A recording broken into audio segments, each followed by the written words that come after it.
Nah, di faktor-faktor racun reaksi itu ada berapa faktor sih Mbak sebenarnya? Nah, kalau faktor racun reaksi sendiri itu faktor utamanya ada 4 nih teman-teman. Ada suhu, ada katalis, ada luas permukaan dan konsentrasi.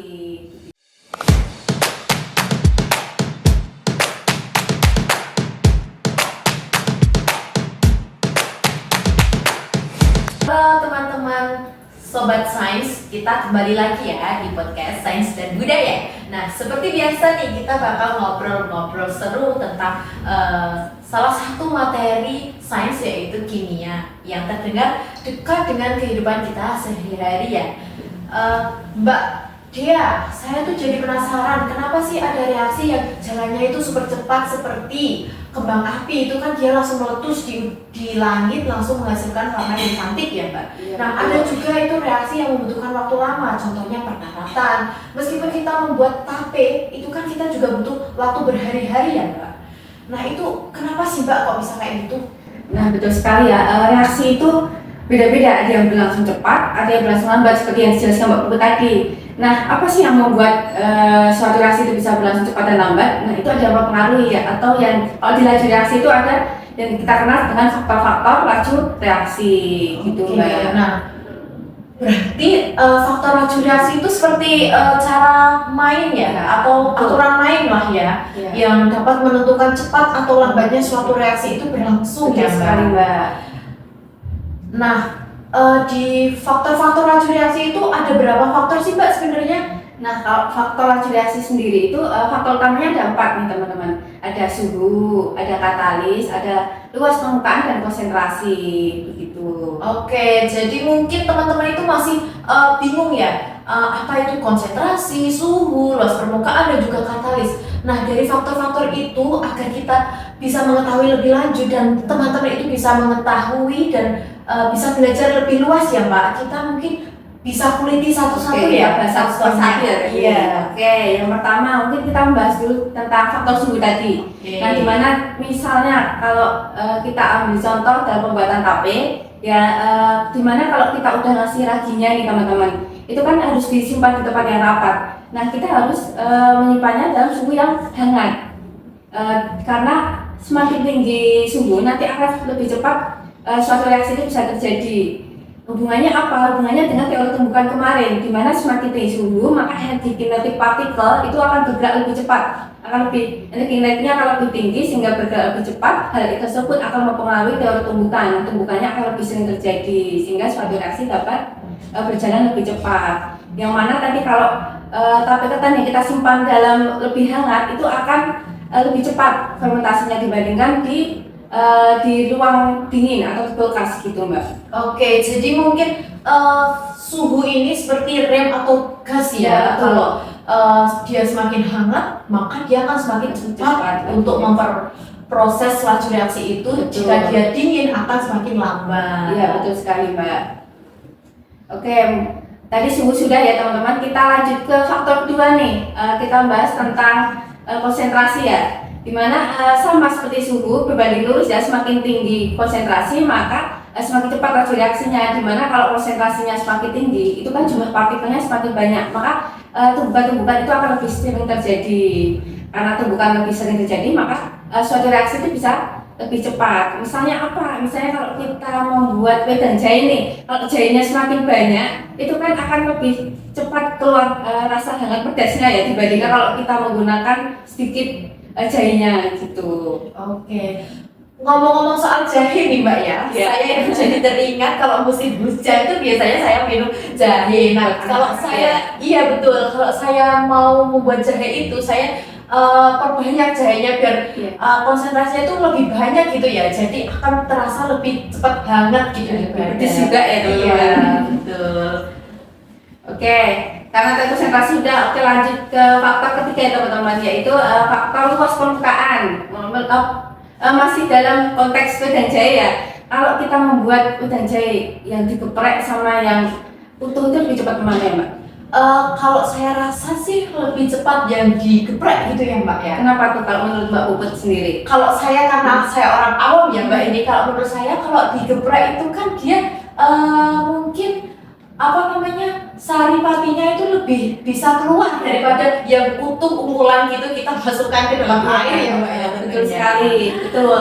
Kalau kita jahenya digeprek terlebih dahulu, itu kan senyawa aktifnya akan lebih mudah keluar dibandingkan akan lebih mudah keluar dan bereaksi dengan air dibandingkan dengan yang utuh. Karena kalau yang digeprek itu kan pasti luas permukaannya lebih besar ya, luas bidang sentuhnya akan lebih besar, di mana tumbukan-tumbukan akan lebih sering terjadi juga, akan mempercepat suatu reaksi begitu Mbak. Dibandingkan yang utuh, karena luas permukaannya akan lebih kecil dibandingkan yang digeprek. Oke, pantas saja ya Mbak, biasanya kalau saya beli wedang jahe di angkringan itu biasanya apa namanya, jahenya itu selalu digeprek Atau kalau nggak diiris kecil-kecil gitu. Oke, jadi selanjutnya itu ada faktor yang terakhir itu katalis ya Mbak. Gimana Iya. itu katalis? Kalau katalis dia juga berperan untuk mempercepat suatu reaksi dengan cara apa? Dengan cara menurunkan energi aktivasinya. Jadi energi aktivasi suatu reaksi yang dengan katalis itu akan lebih rendah dibandingkan tanpa katalis gitu. Jadi suatu reaksinya akan lebih cepat terjadi. Misalnya kalau dalam fermentasi tape, nah raginya itu yang berperan sebagai katalis, dia yang akan mempercepat pembentukan suatu reaksi fermentasi ya gitu. Oke, jadi ragi ini kayak pemain tambahan ya Mbak. Biasanya dia tambahan, Tapi dia seru nih, dan dia sendiri itu tidak ikut habis ya dalam reaksi Ya, betul sekali. Nah, itu salah satu analogi yang bagus ya, kita kaitkan materi-materi kimia itu dalam kehidupan sehari-hari, budaya sehari-hari yang biasa kita temui dalam kehidupan kita sehari-hari. Tapi Mbak, kalau soal budaya Jawa nih, katalis bisa kita temui di mana selain di tape itu Mbak? Selain di tape kita bisa temui lagi kalau kita mungkin kenal juga serabi Solo ya. Buat serabi itu kan juga menggunakan ragi. Oh, Nah, iya. raginya itu juga akan berperan dalam proses pengembangan tadi, akan mempercepat proses pengembangan gitu Mbak. Oke, itu salah satu analogi yang bagus untuk kita mengaplikasikan materi-materi kimia itu dalam kehidupan sehari-hari ya. Contohnya budaya tadi itu kita lengkap dengan budaya yang ada di sekitar kita. Tapi Mbak, ngomong-ngomong soal budaya Jawa nih, katalis itu bisa kita temui di mana sih selain di tape? Mungkin teman-teman itu penasaran gitu Mbak. Kalau nanti makanan tradisional mungkin kita bawa ke di Kauman atau pembuatan batik nih, dalam pewarnaan batik itu kan pasti butuh zat yang untuk pewarna-warnanya atau yang sebagai katalisnya itu namanya morden. Contohnya itu tawas, di mana tawas itu berperan untuk mempercepat pewarnaan kain, dia juga memperkuat. Dengan adanya tawas ini proses pewarnaan akan lebih cepat gitu. Oh, jadi ternyata ilmu-ilmu kimia itu sangat dekat ya dengan kehidupan kita sehari-hari, bahkan sampai seni budaya batik di Iya. Kauman. Dengan kita ya.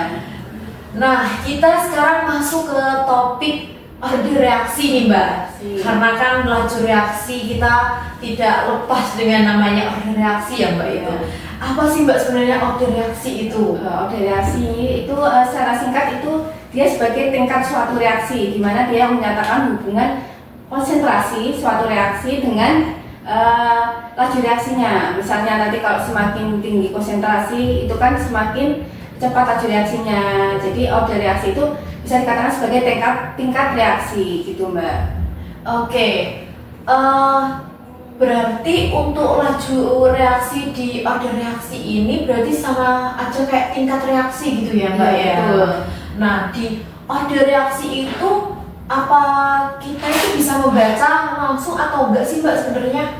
Nah, buat order reaksi ini kita bisa tahu order suatu reaksi itu melalui apa? Melalui hasil percobaan. Jadi bukan dari persamaannya, tapi dari suatu percobaan. Nah, dari suatu percobaan itu nanti kita bisa menghitung berapa sih ordernya, apakah berorder 0, berorder 1, atau berorder 2 gitu. Jadi based on eksperimen ya. Oke, berarti teman-teman harus tahu kalau order reaksi itu bisa kita tentukan di eksperimen ya. Kita tidak bisa mengawang ya Mbak ya. Iya begitu. Harus mulai penelitian ya teman-teman. Oke, kita harus mulai penelitian. Nah, di order reaksi ini kalau kita kaitkan dengan budaya itu gimana Mbak?